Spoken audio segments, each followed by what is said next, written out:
Sorry. All good. Okay. All right, everybody, and welcome. So we are here this evening, and I'm joined by PhD candidate Lauren Ramsey. Hi, Lauren. Hello. Yes, and so Lauren's concentration. Let me make sure I got this correct. Lauren's concentration is in public health with a concentration on infant mortality. Correct? Maternal and child health broadly, but infant Okay. mortality is within that. Yes. Comes within that umbrella. And so when we talk about this, we think like, well, a mom goes to the doctor, gets the examinations, but what are the specific implications for Black women and people of color when it comes to this particular area? Um. So I know a lot of people like to focus on access, but that's one issue. But the main issue is um, racism and bias within the healthcare system. And it occurs on several levels, not just at the interpersonal level with how they're treated, but also there are institutional barriers as well that disproportionately impact, in particular, Black women.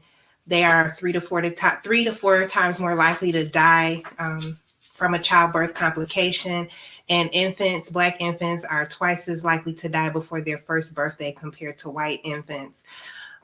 So there are many concerns related to healthcare bias and Black women not being listened to.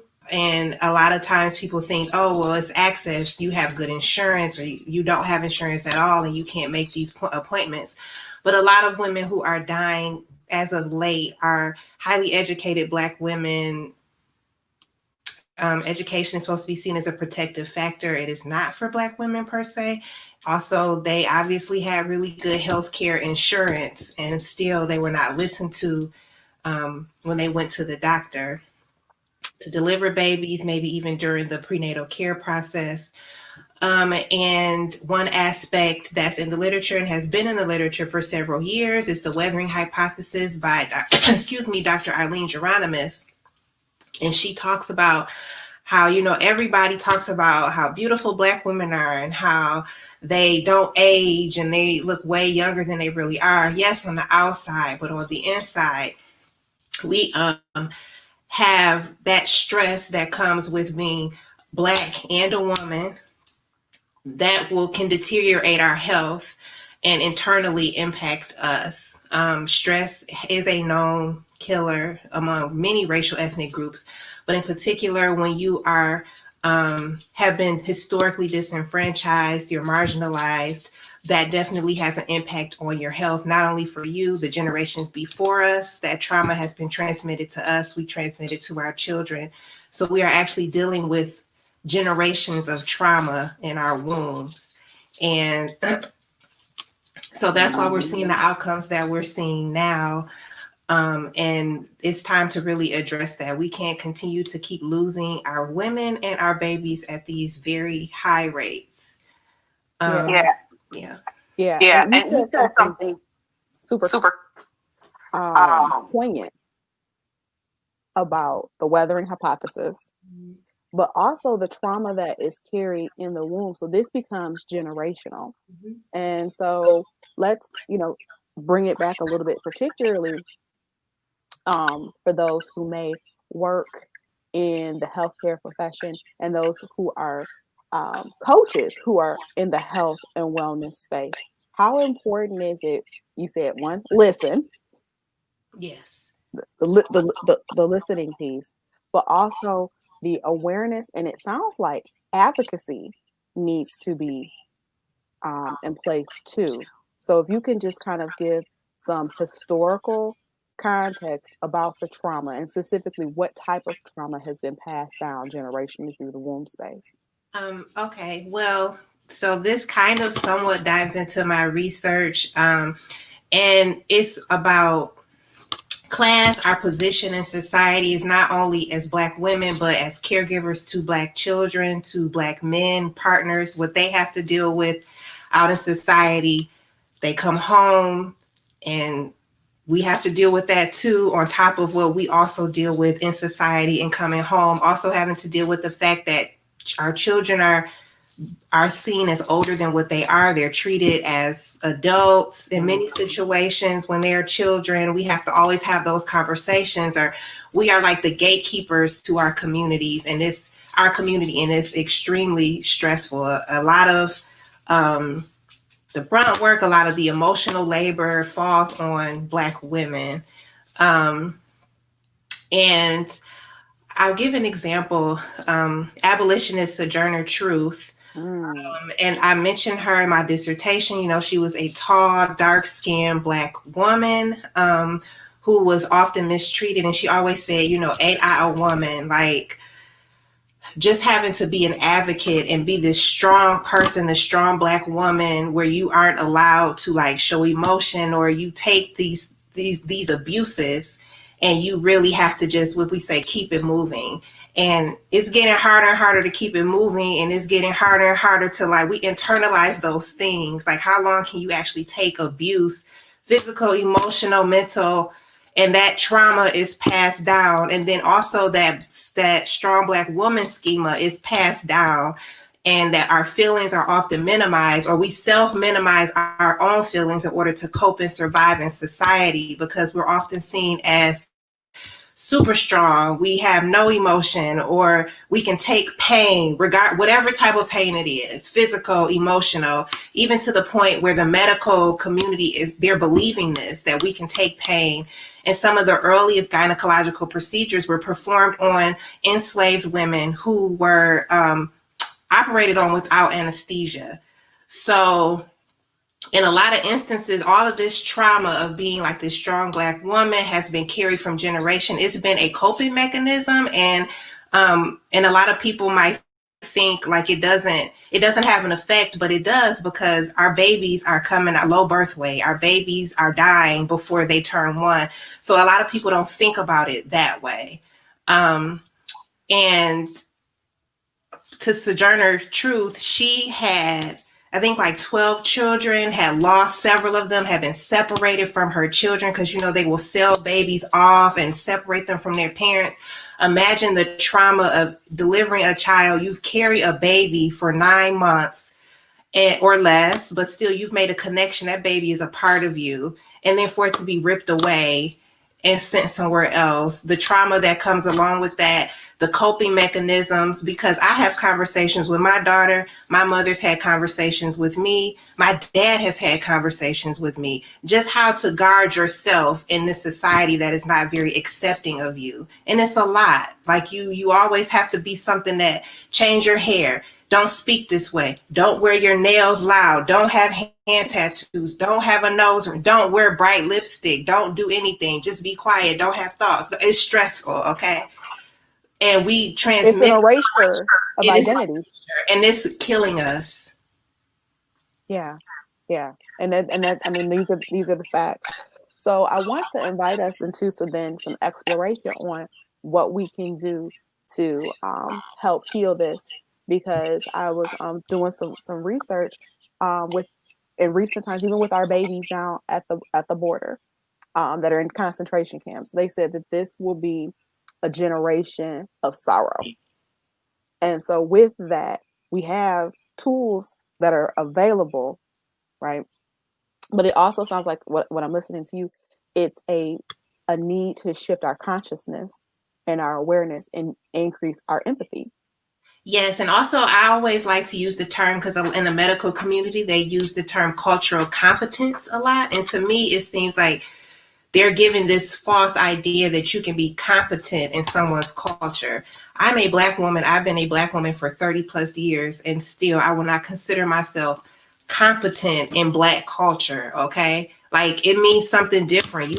I'm from Detroit. You go to a block, and this is my block, this is what I know, but the next block, or you go to the east side, and it's totally different. You know, I'm from the west side, it's different. And then it changes every time I go home. It's like, whoa, what is this? So no, you're never going to be competent in a culture. And I like to approach things with cultural humility. And I think that a lot of people, providers who are healthcare providers, they need to be humble, knowing that okay, yes, I come to the table with like a degree or medical training, but you come to the table with knowledge, insider knowledge of your culture and what may work and what may not. Both of those things are valuable, but you also need to humble yourself and not think that you know everything about somebody's culture because you've taken a course.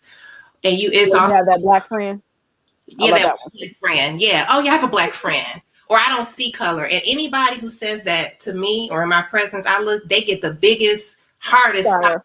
that I can muster. Because if you say you don't see color, you don't see me, you don't see my experience, you don't see how people see me and treat me in the society, which really is important in a healthcare interaction, right? Like you just can't ignore these disparities that are happening because people obviously are seeing my color and treating me different, and I proudly wear this color, and I proudly I'm a proud black woman. I'm very proud to be that, and if I had to choose it again, I'm gonna choose it again. I know that's right. So, and I want people to understand it's okay to feel that way, and it's okay to say, yes, I see you as a black woman operating in society. I know the historical insults, and that's another thing. People are like, oh, slavery happened so many years ago. Yeah, the civil rights movement was not that long ago. So let's not forget that. Like, okay, my grandma, like, hello, like, what are you talking about?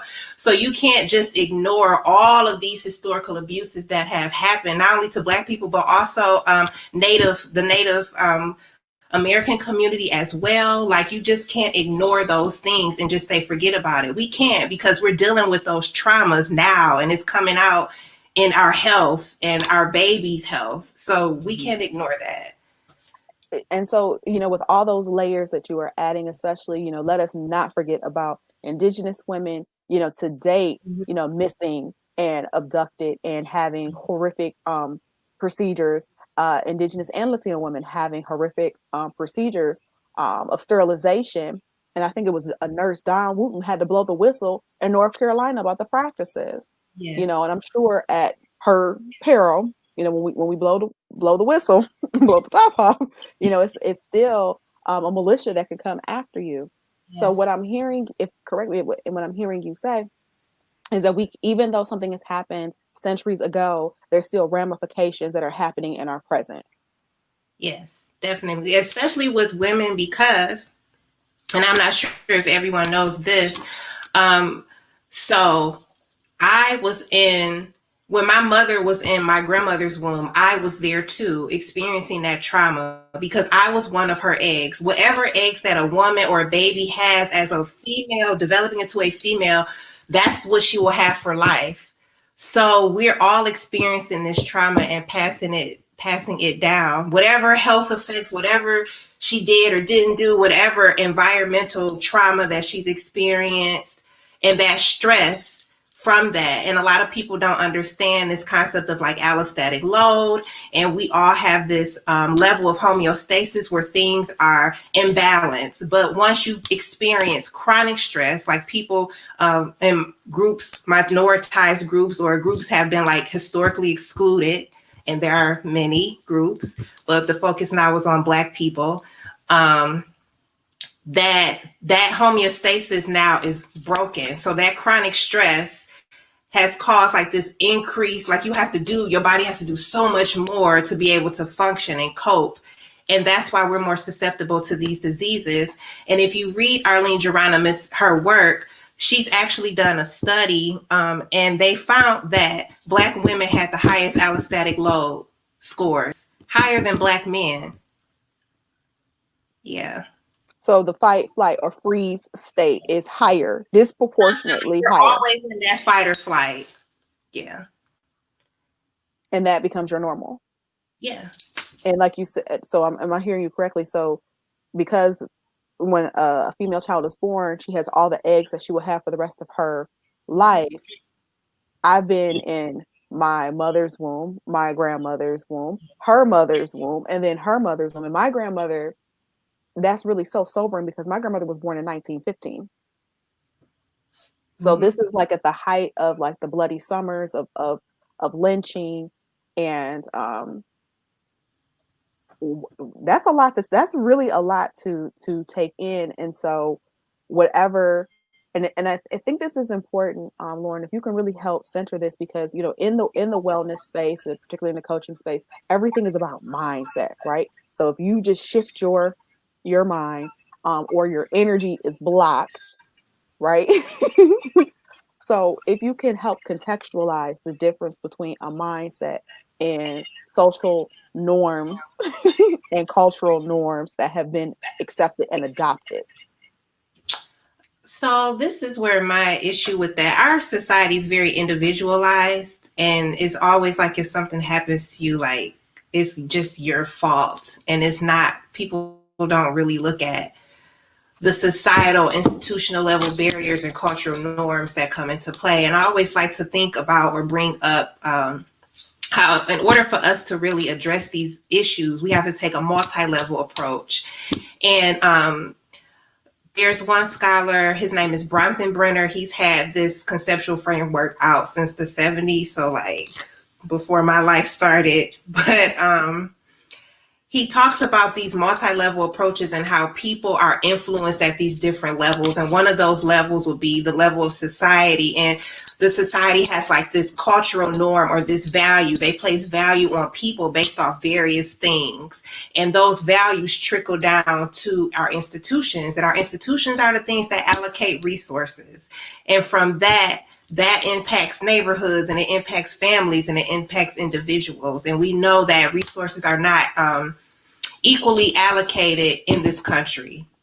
So I would say that one way to address that, one, you have to address the historical abuses that have occurred that have set those values into place, and then go from there. And you should have things that occur on the individual level, but you're going to keep seeing all of these things happening at the individual level if you don't address the root causes of things that's happening at the societal level.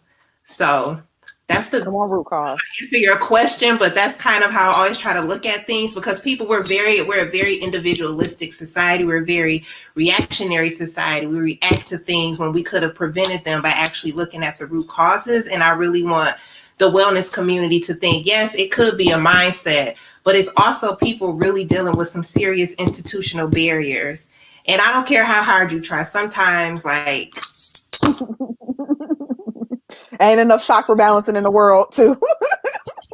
I'm sorry. And I try to get with that myself, but still, sometimes it just does not work that way for everyone. And you have to have those resources.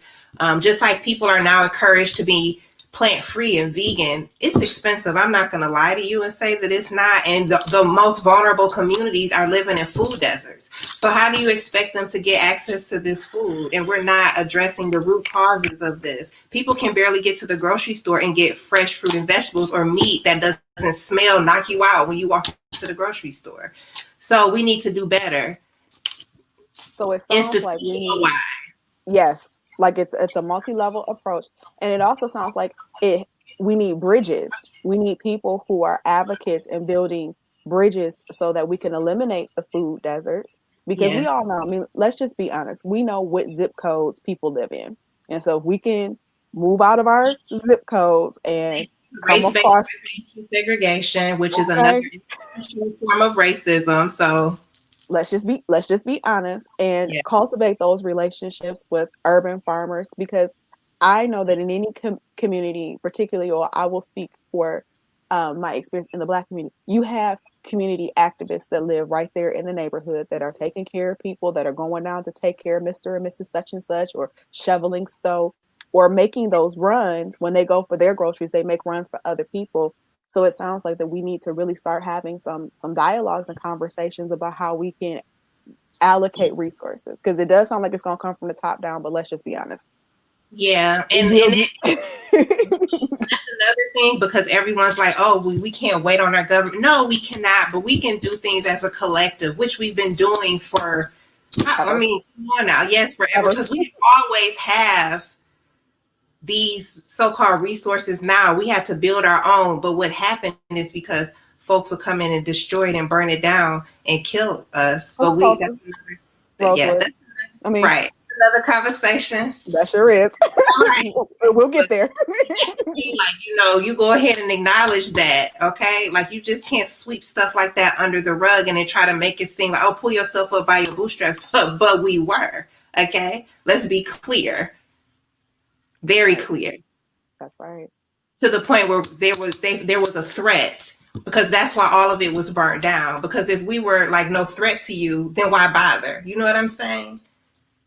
Yeah. And so if we really want to talk about a mindset, then why bother a community that is thriving if we believe that there's no such thing as scarcity, that there isn't a lack of resources? So why can't we be over here having our rosewood? Why does that have to be disrupted if everybody has the same access? Exactly. Just saying, if we want to talk about mindset, but I digress. Lauren, this conversation with you, always conversations with you are like soul food to me. I mean, you teach me so much just by listening to you and you sharing your wisdom.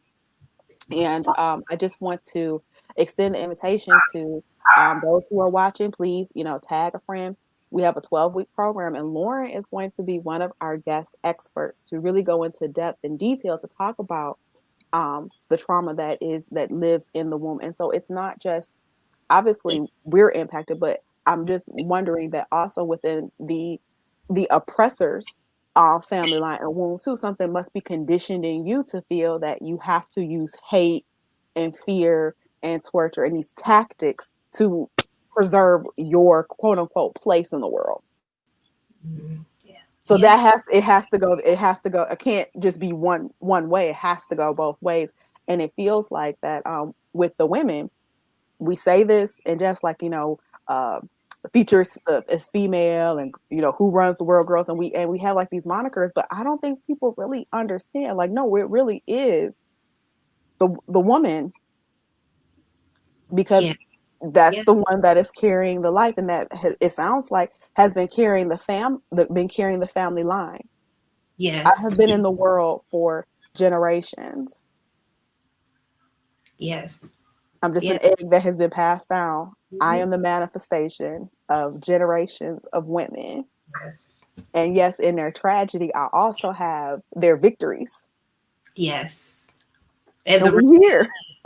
And the resilience. Like, we're here. Like, we got it. So, ladies and gentlemen, please understand, like, Black Girl Magic is not just a moniker, something cute to say. Like, it is legitimate, it is real, it is passed down. And so, Lauren, what are some final thoughts that you would like to share with people to, desperately encourage them to join this 12-week program? Well, especially now with what's going on, I think it will be beneficial to join at this time because now I think historically things are going to change and you should really want to be a part of that. And also get an understanding of, as far as I'm concerned, because this is what I mostly talk about, like how racism operates in our contemporary society, which a lot of people don't really get or understand, and how that can cause trauma. And I think that if you're ready to do the work, you should definitely join this. If you care about people, if you care about babies, like our children are legit dying. There are women who are suffering from postpartum depression and not dealing with that. Why? Because a lot of women, in particular Black women, have lost multiple babies. Like, this is not the first time that maybe they've experienced a poor birth outcome. And each time they've been equated to having post-traumatic stress disorder from experiencing all of these poor birth outcomes, from having negative interactions with doctors, and it's not being treated. Especially for the wellness and healthcare community, this is something that you really should be a part of. They give you the opportunity to be humble, but also share your experience. We will value all experiences. One is not greater than the other. And in order just to get a great spirit and encouragement from Miss Barhinda here, who has been encouraging me on my journey, like the tearful days I've had, I could call and talk to her, and it's all good just to have that positive energy, because we need that at this point. We need a lot of healing and healing going forth, because this has been an unprecedented year. Like I have no words for this year, you know. But it had to happen. I mean, like you were, stating about all these years of trauma and abuse, it can't go unchecked. I mean, that is a universal law. Like you can't keep going and think that the hens will never come home to roost and we don't have to deal with it. And it's like this big fat disgusting pimple just burst, and now we have to deal with the fallout. And all of us, like, whether you say that was my ancestors, I have no part in it, well, clearly you do, because you were an egg inside those ancestors. So From those structures. So yeah, you got a part in it. I hate that, like minimizing, trying to gaslight folks, and that oh no, no, yes you did, and like come on now, you're living in the current society, you're seeing these atrocities, you're seeing these disparities. You got your one black friend. Don't you care about your one black friend? come on, one black friend. Yeah, please, let's show compassion for the one black friend, but also the compassion and empathy, necessary, because we're all connected and we're all part of, we're all here on the planet at the same time. And we may think that, the trash in my backyard has nothing to do. Well, that smell wafts over to your neighbor's backyard. And that's exactly how you can describe racism. It's like Yep. trying to measure the weather, or like trying to understand the weather. Or I think I saw something on Instagram, which a lot of people are saying don't really understand how racism operates. They'll say, so it's like, you have your ocean, and people will think racism is the shark, but it's actually the ocean. We're all living and existing in this ocean. Okay. That's right. We're all steeped in it. And so this is why I think it's so important to, decolonize your mind, because we are steeped in the values and culture and practices of the colonizer. Whether you have been colonized or you were the colonizer, get yourself free.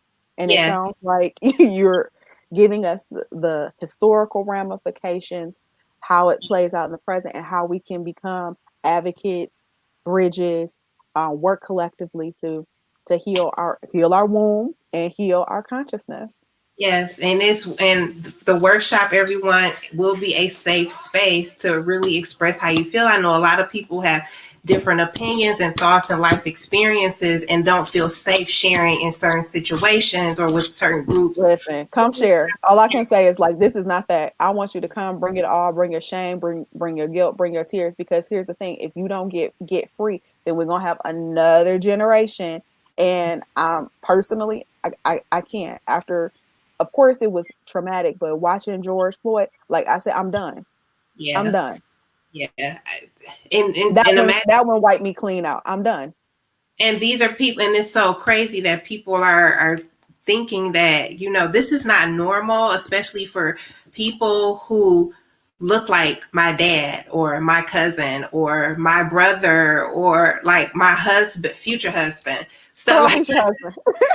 like I just don't understand how people don't think that that's traumatizing for us as a collective. It is. It is that. I don't get that. I don't care who's doing it, and people get on rants about black on black crime, but I'm going to tell you it's a myth. Look it up.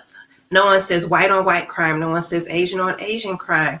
Okay, that is a white supremacist, white terrorist attack. Mm, And because I'm against the term white supremacy, I still feel like it centers white people. And when we're trying to center the black experience, and black people have been terrorized. So we'll say that.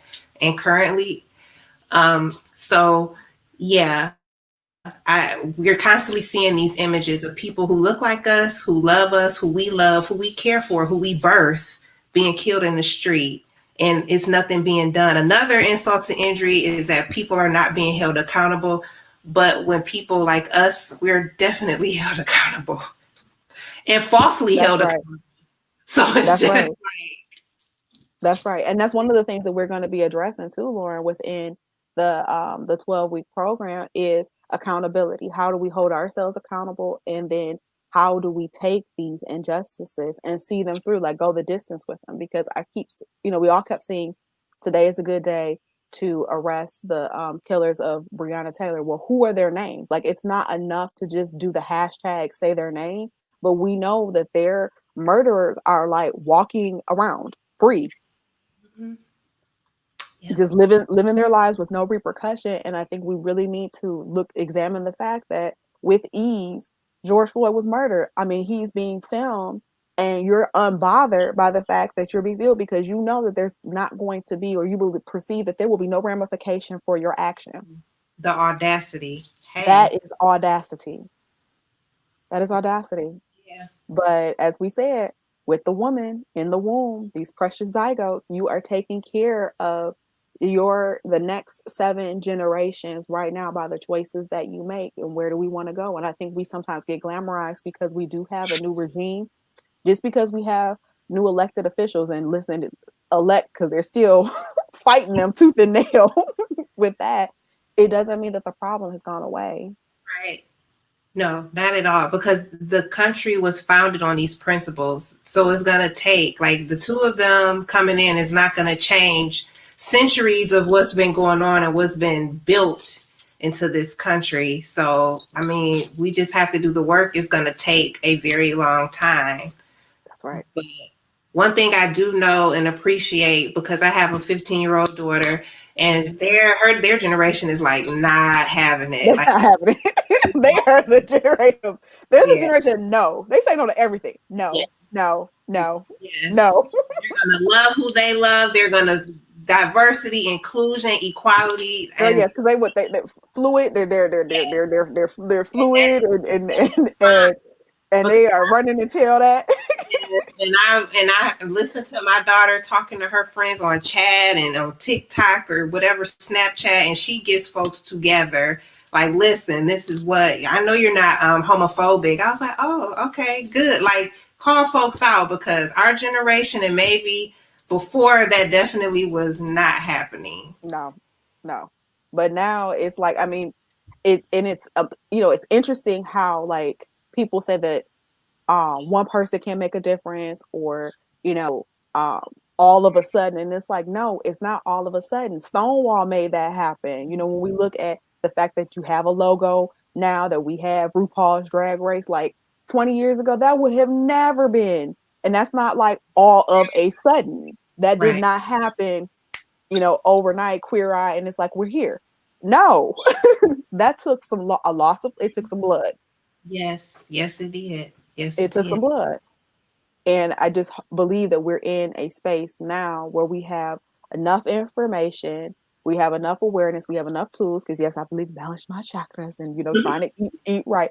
So we have certain things available in this generation that we didn't have prior. So it's really no excuse not to change now. Exactly. I totally agree with you. And you This got is a 15-year-old daughter; they're watching us too, they are. because They they are. love to point out what we do.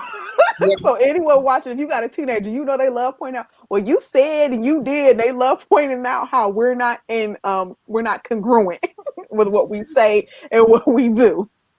That is so true. So you got lived in. Look, you got accountability. I thought you said you was on a diet. Shh, shut up. Yeah. Why you eating that? Yeah. She was doing that her whole life. Yeah, right. If I'm having issues with an outfit, I'll ask, "Hey, how does this look?" She would say, "No." Why are you wearing that? You wearing that? Oh, I guess not. I guess I won't be wearing that. Thank you for your honesty. He is brutally honest. So Yes.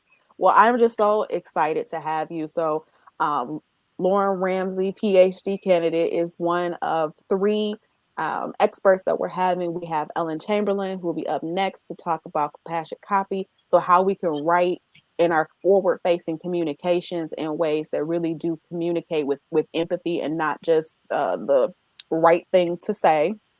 And then we also have Dr. Aparajita Jitagumta that's going to talk about cultural appropriation versus cultural appreciation. So, like, yeah, like some of us like to be out here. I think yoga is a great practice, but it is part of a larger system. And yeah, today I've gone to yoga and I have never seen an Indian practitioner. yeah, yes, yes, So while I love the tradition and the Ayurvedic medicine and all of these beautiful things that have come out of the culture, we do need to make sure citing things. And I think at the beginning of the conversation, you said something very important. You said, listen to Black women, and I'm going to add, believe Black women. Yes. and cite your Like, Black women. yeah, they Come have on. a movement. Yeah, they have shirts and a website, and yeah, to Yeah. So if we are benefiting from these cultures, right? And it's nothing wrong with benefiting from these cultures, but I do think we need to properly cite these cultures and make sure that we share the power too in these situations. You're not always the expert. Bring someone, if this is the culture that you put, bring in the expert. yes, Just, and just saying. definitely. And that's why as I wrap up my doctorate, I'm hoping that I really can do some form of like community-based participatory research, because I really do value community voice. And a lot of times when researchers they do research on communities and not with like their. Mm. Come on, market research. Because how many coaches? And so yeah, it's in the business community too. You are I love that. You're talking to, but where's the listening and that co-authoring or co-creation? Yeah, and then sustainability. Like you just drop something in that could be beneficial, and then oh, the money's gone. Oh, that's it. Bye. You never see people again. But it was really helping those who really needed it in that community. And when you start something, you want to make sure if it's beneficial and not harmful, how you can keep it there. Mm-hmm. And how you can work with the people in the community to keep it there. Maybe folks need jobs, offer training, teach new skills. Like just, yeah, it has Yeah, to be like a mutually beneficial relationship. absolutely. That is so important. Well, um, Dr. Elect, thank you so much for spending time with me this evening and our audience. And for those of you who didn't catch the live, definitely catch the replay. It will be available to you, and we're strongly encouraging you to sign up for Yes. the 12-week program where um, Dr. Elect will be going deep with the participants, and space is limited. We only have now 11 spots left. We only are taking 12 women, and we're keeping it small intentionally so that we can have that space of connection and vulnerability and accountability so that we can shape our world. So look, Jesus had 12. If he had 6 women, he probably would have had less headache and got it done in half the time. Just saying. So I know that there is going to be some serious power with 12 women. And thank you so much, Dr. Lauren Elect, for taking your time out. And we'll see you soon. Thank you, sis. Thank you. All right.